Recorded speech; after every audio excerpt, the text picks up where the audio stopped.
Les Kuluna, la face cachée des gangs urbains. Ils font trembler les rues de Kinshasa. On les appelle les Kuluna. Armés de machettes et de couteaux, ils imposent leurs lois dans plusieurs quartiers. Mais qui sont-ils vraiment? Comment ce phénomène est-il né? Et pourquoi résistent-ils malgré des années d'arrestations et d'opérations policières?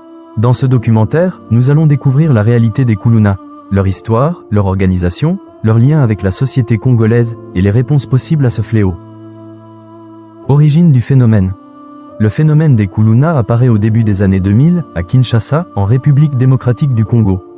Au départ, il s'agit de groupes de jeunes désœuvrés, vivant dans des quartiers pauvres, sans emploi ni avenir stable. Peu à peu, ces bandes évoluent. De simples bagarres de rue, elles deviennent des gangs armés, organisés et violents.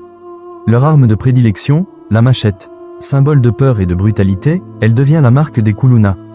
Dans certains quartiers, leur simple présence suffit à faire fuir les habitants. Organisation et méthode. Les Kuluna ne sont pas de simples délinquants isolés. Ce sont des groupes organisés, structurés selon des règles précises. Un chef de gang, respecté et craint. Des membres hiérarchisés, avec des rôles définis. Un territoire qu'ils défendent violemment. Leur spécialité? Vol à main armée, raquettes, extorsion, agression en pleine rue. La violence n'est pas un accident, elle fait partie de leur méthode. Le mot « Kuluna » lui-même est devenu synonyme de brutalité urbaine. Et pour beaucoup d'habitants, la nuit est synonyme de peur. Lien avec la société et la politique.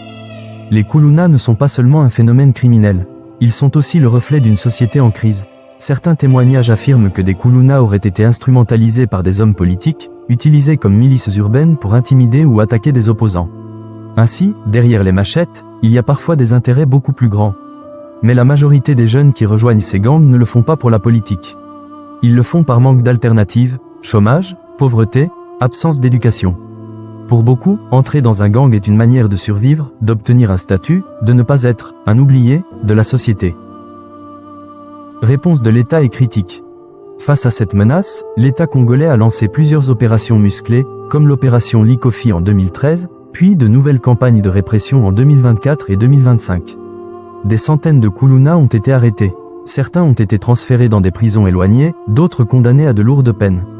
Mais ces mesures sont souvent critiquées. Les ONG dénoncent des abus, des arrestations arbitraires, et parfois même des exécutions extrajudiciaires. Surtout, malgré les coups de filet, le phénomène persiste. Car le problème n'est pas seulement sécuritaire, il est aussi social et économique. Les solutions possibles.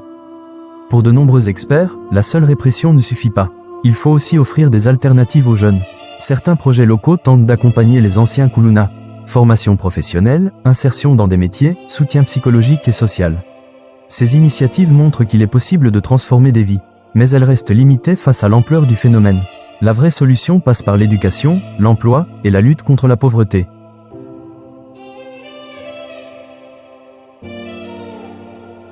Les Kuluna ne sont pas seulement une bande de jeunes criminels. Ils sont le miroir d'une société qui laisse une génération sans avenir. Tant que pauvreté, chômage et marginalisation existeront, de nouveaux Kuluna naîtront. Droit, la vraie question n'est pas seulement « Comment combattre les Kuluna ?» mais plutôt « Comment construire une société qui n'en fabrique plus ?»